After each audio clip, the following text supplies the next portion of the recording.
Happy birthday to you. Happy birthday to you. Happy birthday, Mr. Emilian.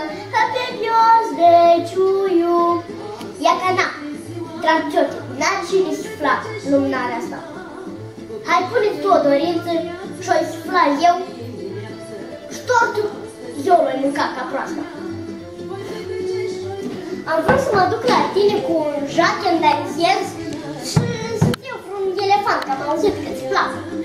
Dar tu, când colo, te-ai dus la munte. Ia vezi ca să-ți rășești de data asta ovarele? Ia că mă apucat și pe mine ăla. Of! Și?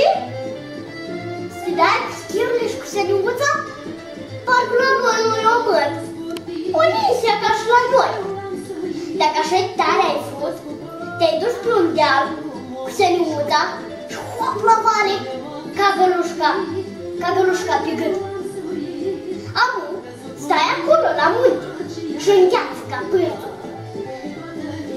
Dar eu o și știu alea grijit și o plășită și hop la dos. Și sănătos. M-a făcut roșie. Amu, ascultă la mine, Emilian.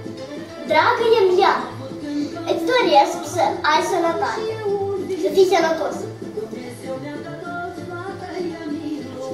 Să faci fericiți pe toți de lângă tine, așa cum poți tu.